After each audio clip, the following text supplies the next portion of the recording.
Hello, everyone, and welcome to the show. Coming up this week, we're going to take questions from Facebook about Disney Vacation Club on this week's episode of the DVC Show.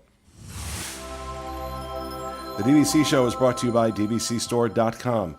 You'll save thousands of dollars in your next DVC contract when you let the experts at the DVC Store help welcome you home. Visit them online at www.dvcstore.com or call them at 1-800-550-6493. Hello, everyone, and welcome to the show, coming to you from the Bob Varley Studio in Orlando, Florida. I'm your host, Pete Werner, joined at the table this week by my good friends, Sean Falk. Hi. From the DVC Store, Ms. Jamie Saito. Jamie Saito. Oh, wow. I just married you, Ms. Jamie Carr. Hey, everybody. And from the DVC Store, Mr. Jerry Saito. I'm Jerry Carr now. Joining us via Skype, Mr. Pete Scheidley. Hey, everybody. And back in the production nook, as always, our associate producer, Mr. Corey Fiascanaro. Welcome home, and Jamie and Jerry, congratulations. Thank you. Thank Yeah, you. really. Big shock to their respective spouses. All right, folks, a couple things just quickly in housekeeping. Please check out the DVC Instagram account, DVC Store Instagram account. Just do a search for the DVC Store on Instagram. Check out the stuff going up there. We are also looking for contributors for the DVC Store blog. We're paying $25 per published article. And if you want more information about that, you can just contact Sean. His email address is right down in the show notes, or just it's Sean, SEAN.FAULK @DisneyInfo.com. And always get that plug-in to rent your points. We just did a show on dues. But it's always a great way to make a little extra money. If you have some points you're laying around you don't want, you want to rent them, DVC Store can help you with that. Just give them a call, 1-800-550-6493, or an email to sales@dvcstore.com. All right, so we put up a post on our DVCFAN Facebook page asking for questions. The last Q&A show did really, really well. So we're not going to be able to get to all the questions because there were over 200 responses to that, and we don't have that kind of time. But the number one question that was asked, that keeps getting asked, this one comes from Jeff Sprulis. I believe I'm pronouncing that right. Do you think the resale restriction will be lifted at Riviera, or will they keep it and apply it to new Reflections and future resorts also? It's 6-5 in Pick'em. It's 6-5 in Pick'em at this point.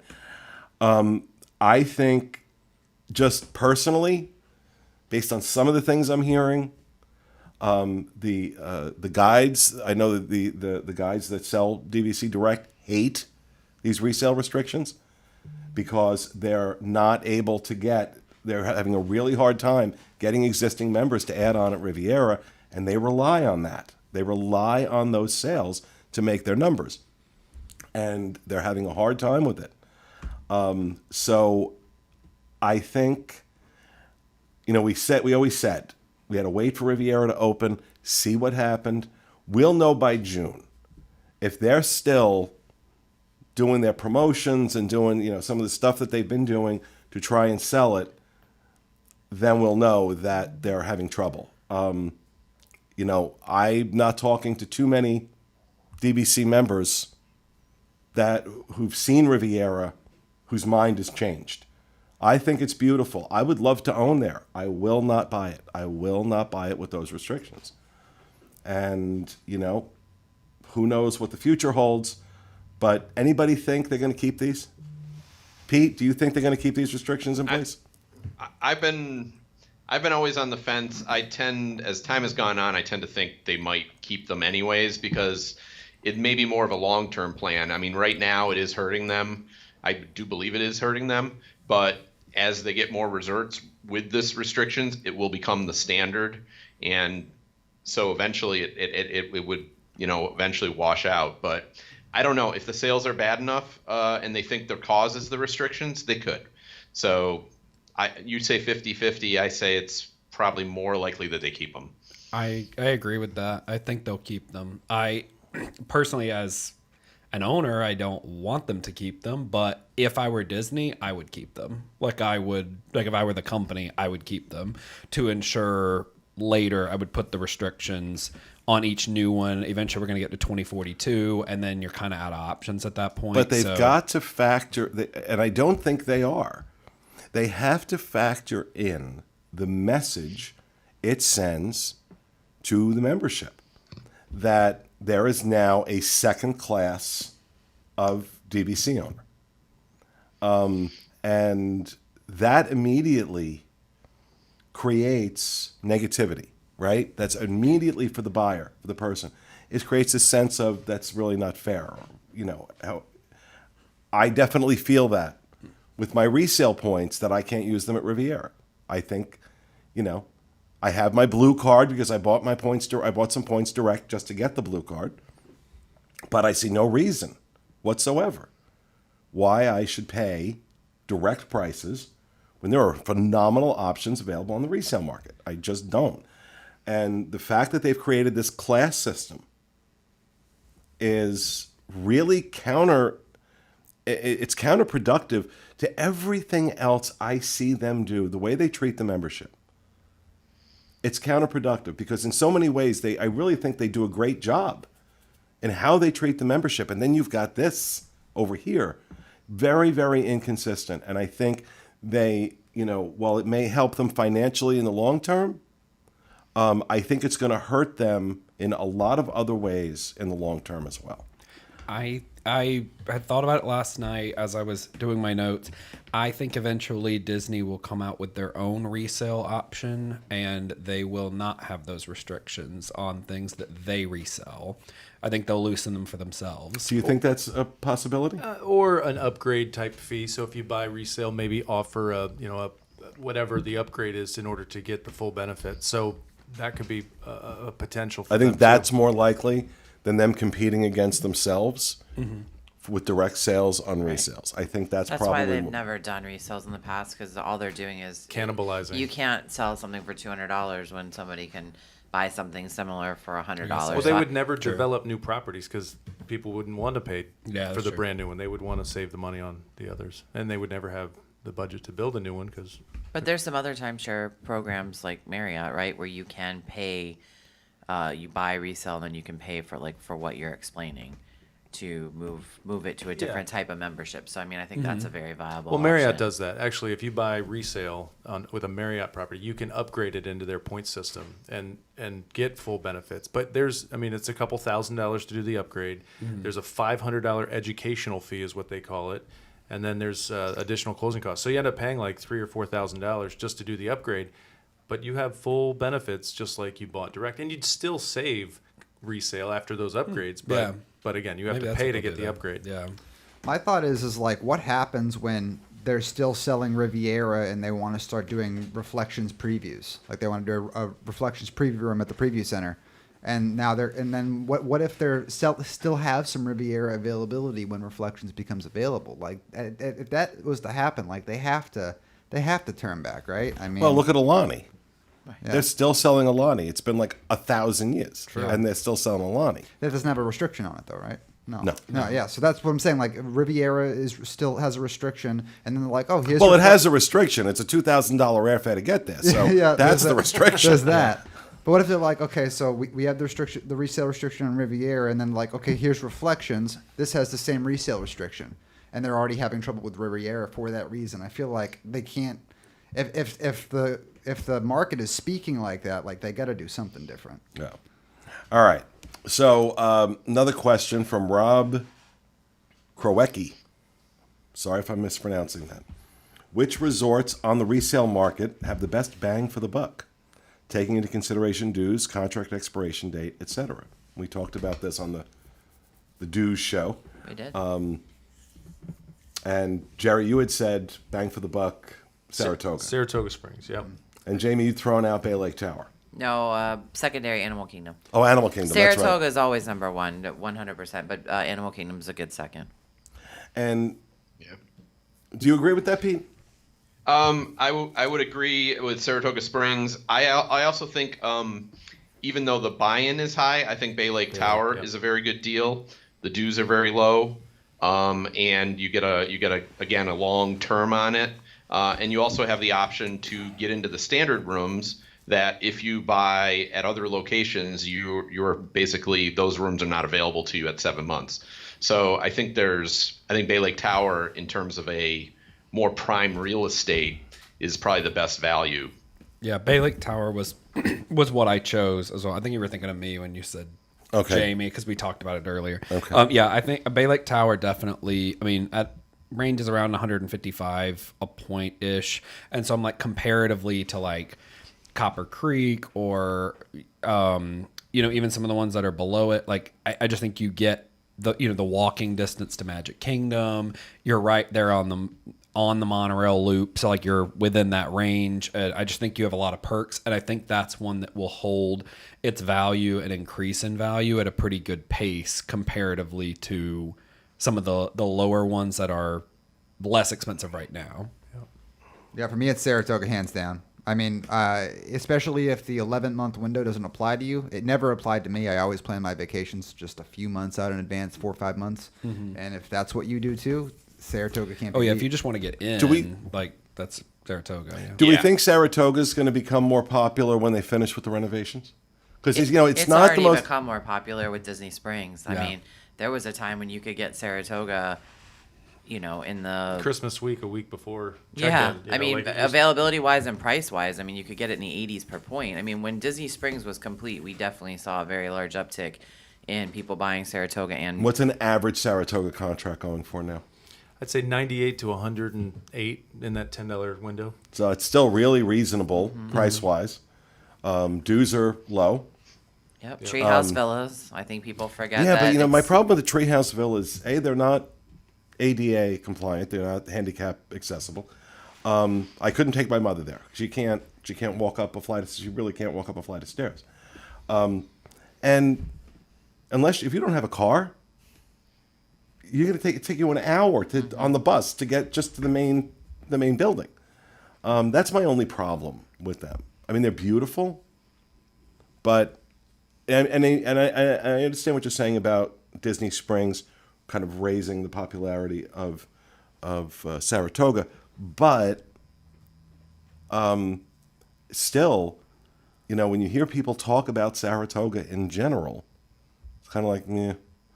But again, you're not necessarily buying Saratoga to stay at Saratoga. I mean, you can, but you're buying for value. You're buying for the cheap maintenance fees, the extended time, the lower purchase price, and then utilizing that 7-month window to go and stay somewhere else. And that's one thing to remember. If you are only buying, or if you're buying to book after that 7-month window, every resort is identical at 7 months. Yeah. Every single resort. True. So if you don't think you're ever going to book before 7 months, you might as well buy Saratoga Springs and save yourself some money. Yeah, I when I was making my notes about this, I thought about the Saratoga Springs stuff. I kind of went with Alani as well for that as a resale, just because it's around the same price as Saratoga. It's very unlikely that it'll get right of first refusal pretty much at any price, just because it's still for Still being sale sold. with Disney. And if you're going under that 7-month mark, you're in the same boat. But if you want to go to Alani, I need that 11 to 7-month window to book my flight. Like, I'm not waiting till I'm not booking a flight and then hoping at 7 months. I get this because it's expensive to fly there. Yeah. So Alani is a good choice The as well. only downside to Alani would be a home run is the maintenance. It's just a little bit higher. Yeah, That's the only downside. Otherwise, Alani is Yeah. an awesome purchase. And if we were talking direct value, I would also throw in Old Key West, because if you buy Old Key West direct, you get the 2057 end date. Yeah. And there are those available on resale, but they're just not as often. Yeah. Yeah, they don't come up as much. Yeah. Right. Yeah. All right. Tanya Fitzgerald asks, what's the team's opinion on walking a reservation? Should it be banned? Now, just to make sure people are clear on what we're talking about, walking a reservation is the process of, let's say you want Christmas week at the boardwalk. That's a very, very difficult reservation to get. You have to book it 11 months out. So what a lot of people do to make sure they get what they're looking for is they'll start booking maybe a month before. So maybe they'll do the last week of November. And then every day or every couple of days, they take a day off the front and take a day off and add a day to the end and keep doing that until they get the dates that they want. DVC made it a lot easier recently by changing their online system to allow you to do those modifications yourself. I believe previously you had to call to do that. Yep. Now, the reason this is controversial is because what's happening is people are reserving rooms they don't intend to use in order to do this. So let's say you really want that last week of November, but it's sold out because you've got a number of people that are walking reservations trying to get to Christmas, and you can't get the reservation you want. So this is why it upsets some people. Now, my personal thought about it, Disney has not, it's a loophole that Disney has not closed, therefore it's legit. I'm not going to do it. I was talking in the recent show how I just had to grab 7 studios at Boardwalk for my mother's 90th birthday. And I decided to wait and see what I was going to get at 11 months rather than walk it. Especially around that time of year, because the fall is so hard on DVC members to find rooms if you're not booking 11 months out.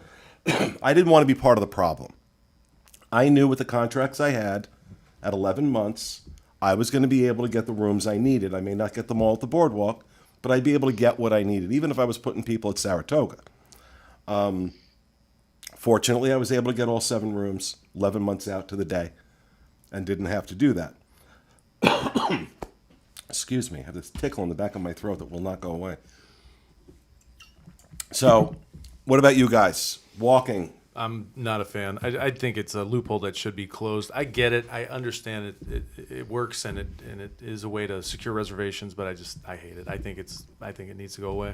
I don't like it. Did just because I'm relatively new at this, did this walking a reservation really kind of start when they allowed modifications online, or were people still doing this, just calling in? They were doing it, I think, before that. Yeah. As far as I know, it's been going on for years. I think It just become caught heat recently. more and more common, but Yeah. It just became easier. The secret When? got out, and now people realize they can do it. But I think I don't like it. Yeah, I mean, I it's, hate even talking about it because just the act of talking about it makes more people aware of it. But so I'm with you. I wish they'd find a way to get rid of it, but I don't know what that way would be. So yeah, I mean, it's something I wouldn't do myself, but I also don't. I live here, so like I get if the importance of like we're coming for that Christmas and we need this. So I get the mindset of people who are doing it. It's not something I would do. I mean, maybe Disney could do something where like you can only move something like 3 times or something. Right, in that's the same what- set And that would, I don't think that would be overly hard to implement. yeah, no, it's That not you can only make unreasonable. three modifications or 2 modifications Yep. to your dates. and then they start charging you.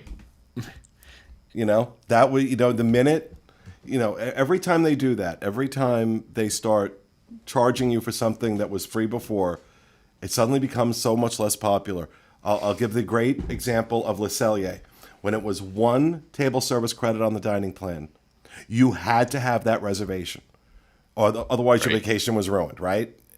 People, I'm not kidding. People would, if they didn't get it, their vacation was ruined. Then it went to 2 table service credits. Suddenly not quite so important. We've seen the exact same thing happen with Be Our Guest in the Magic Kingdom. The minute they make it more expensive, the minute they make it really cost you something, I think that would be a fair. I think the reason they haven't done it is kind of like the reason that you don't see transferred points online. I know those are 2 different things, but I think there's such a small percentage of people doing it that it hasn't made sense for them to code their system to say, okay, we're not going to let you do this, or you transfer points. Why can't you see them online? Because it's such a minimal amount of people that are actually doing this. So yes, it's caught heat recently. I don't personally do it. I like Sean said, I don't personally do it. It's there. It's available for people to do, but I feel like it's such a small percentage of people doing it. If you do make a tweak, the few people that are doing it, it's probably going to go away. there's enough people doing it that you see it in some of the room categories, especially in the fall. So it is enough that it does affect the ability to book. And and I'll be the first to admit of the group, I'll do it. Yeah, no, I've done it a lot, but I'll do it. Well, first of all, I'm a busy guy. Okay, I'm a busy guy. I don't have time.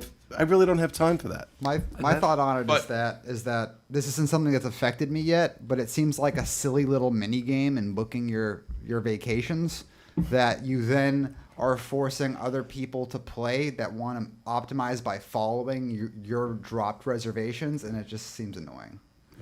Oh yeah, it sucks. I don't like it.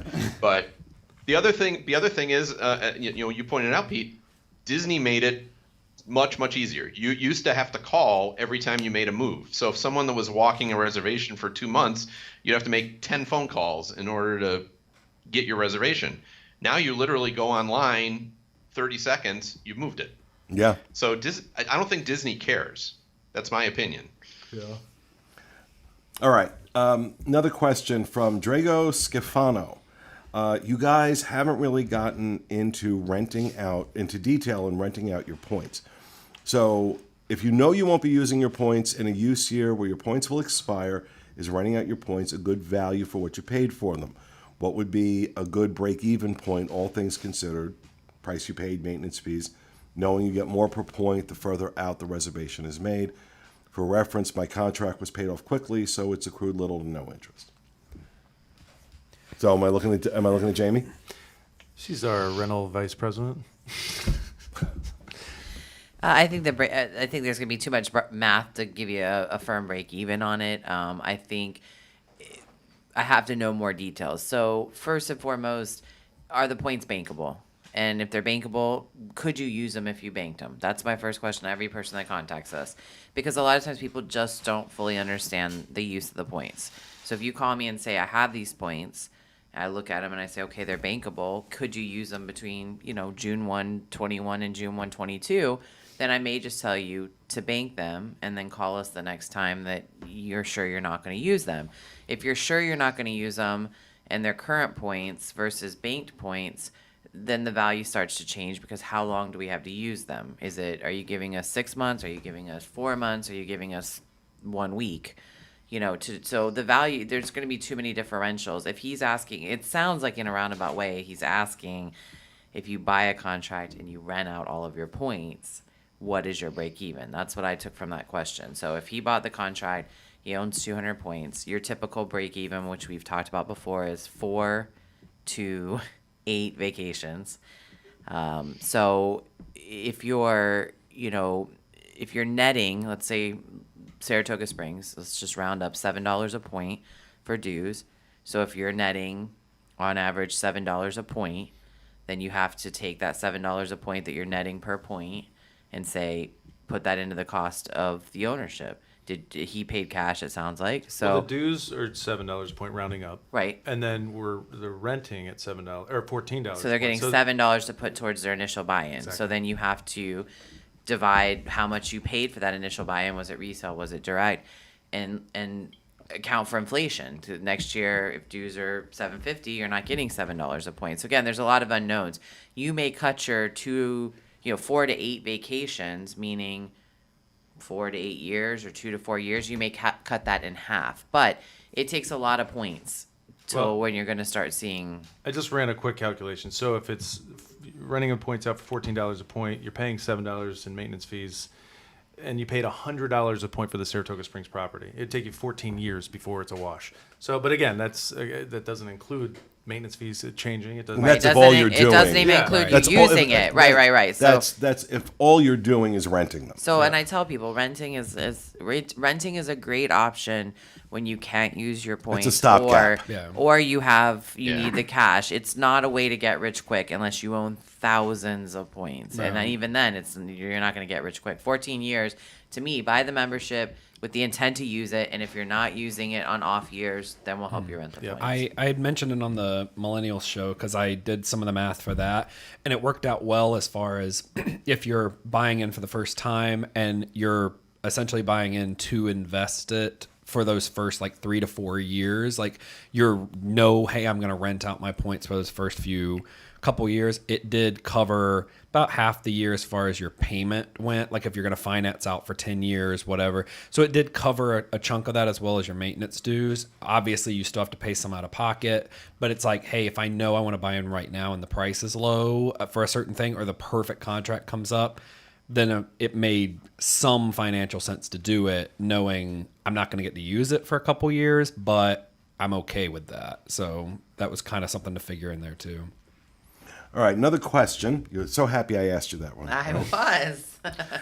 From Kristen, from Kristen Brienne. What is something you want to see DVC do? A few years ago, they did the annual pass for the price of the gold. They have the Moonlight Magic, the Members Lounge, etc. What's something you would like to see, even if just for a little while, like during the 50th anniversary of Walt Disney World? I think if Disney really wanted to take care of their members, give them back that initial perk. When you bought, you got a pass every time you checked in to those parks. So it's like they did that up until 1999. If you bought from Disney, they would give you a pass to get into the park. An annual pass, yeah. No, not an annual pass. It was a park ticket. Oh, okay. To get into the park. So if you really want to do something to take care of your members, give them a free ticket to the park. Well, again, if you're I think it was a 2-bedroom, you got 5 tickets. A 1-bedroom was 4 tickets. So again, they gave you a pass into the park. I think that would be awesome. I have something that I think would also encourage membership even more. We should have a member lounge in every park. It doesn't need to be I was going to say that. big as the Epcot one. That was going to be mine. But it just a small or like some space inside each park where there's a member lounge, and that like alludes to like some sort of curiosity to like Club 33. Right. They have a lounge in every park, and people buy the membership, and the primary reason for the membership is that lounge. There's lots of other perks to go with it, but that's what intrigues the people to look into it, is what's that secret room that I can't have access to, but I see people going into. I put that I would like for Disney, obviously it wouldn't be free, but I would like Disney to offer more of the member cruises and maybe do like a member adventures by Disney. Obviously you have to pay cash to do the member cruise at this point, but I mean, it's full. Like you can't, because like we want to do the Alaska one that's coming up this year, and like you could not get on that thing. So because people went, and apparently they have like really good activities that are just specifically for DVC members, and they change up a lot of things. So having those very like tweaked itineraries and stuff, I think would be just having more opportunities for people to get to do them, because it does fill out so quickly. They announced that they released the member cruise for this year in April of last year. 2.5 hours. It's sold out. And if you weren't using points, and the amount of points were ridiculous. Oh yeah, you don't want to use it on point. Yeah, you always points on it, but even the cash price was like was higher than normal. very high, Yeah. even for Disney Cruise Line standards. And I questioned that on the boards, and people were like, oh no, they go all out. Given what I've seen with the Moonlight Magic parties, I can only imagine what DVC does on a member cruise, especially considering you've got a cruise ship, because it's a chartered Disney cruise ship. It's all DVC, so it's like shooting fish in a barrel with add-on contracts for them. Yeah. So, but I would love to see them do more of those things too. I agree with the member lounge. I would love to see more of the member lounges. I think the one in Epcot is fantastic. I would like to see it in more places. I think you though, really want something I want to see DVC do, get rid of these damn resale restrictions. That's all the things you guys are mentioning. You have to have a direct. So to combat all that, I'd say lift the resale restrictions, and allow members to just use the points the way that they were intended to be used originally. And then also another one that has been brought to my attention, and I think it would be a nice perk, would be something with dining. So something along the lines of, you're a member, you get so much off the percentage of the dining plan, something of that nature, because you've captivated these people. They're in the parks, they're going to spend the money, but why not give them a little nicety where you're getting so much off per day, or a different rate for being a member, so it encourages you to add the dining plan and not to cook in your room, not to bring the crock pot, not to do all the grocery delivery. Keep the people where you want them on the properties eating, just give them a little bit off, and they feel like they got something. Yeah. I also think, and this has been brought up before, and I know it's really, really controversial, but I think doing something with fast passes for members, where maybe you get a better booking window for fast passes, or maybe you get some complimentary fast passes for members. I realize that's very controversial. Anytime there's any discussion, because now you get extra fast passes if you're staying concierge, and people flipped out about that. But I'm of the mindset, if you pay more, you should get more. Yeah. And I think that, given that Disney Vacation Club members are a very high affinity group for Disney, that wouldn't be completely out of line, personally speaking. All right, we're going to do one more. Let's see here. Okay, we'll do Holly HMC. Could Disney buy out Swan or Dolphin and make it a Disney Vacation Club resort? I'll tell you why that probably won't happen. Because Tishman Hotels, the owners of the Swan and Dolphin, pretty much won them in a poker game. They didn't have to pay for them. Here's why. Tishman originally had the contract to build the resorts at Walt Disney World. When Michael Eisner came in, one of the men that was very helpful in him getting that position as CEO was a real estate developer in Florida. So they basically just shredded the deal with Tishman and gave it to this guy. Well, Tishman said, oh, no. So they took him to court and they sued him. And they won the Swan and Dolphin in the lawsuit. So, could Disney buy them out? Sure. Now, how much would it cost? The cost would be prohibitive. It would make more sense for them to build 2 standalone properties somewhere else, because Swan Dolphin is profitable. It's profitable. So the cost of buying them at this point would just not make financial sense for Disney, and really wouldn't make financial sense for Tishman. They had pretty much zero investment in building these hotels. They'd also have to renovate to a pretty major degree, right? So I mean, you're talking about a Oh, hotel yeah. room versus It's very so conferencey there. Yeah. the buyout, and then to go in and completely renovate a hotel that's got that age and is not built to be a DVC, I think wouldn't even make sense for them. Yeah. Yeah, I agree. So, all right. Well, there you have it. Sorry we couldn't get to more of the questions, but that'll do it for this week's episode of the DVC Show. We hope you enjoyed it, and we'll see you again next week. Have a great week, folks.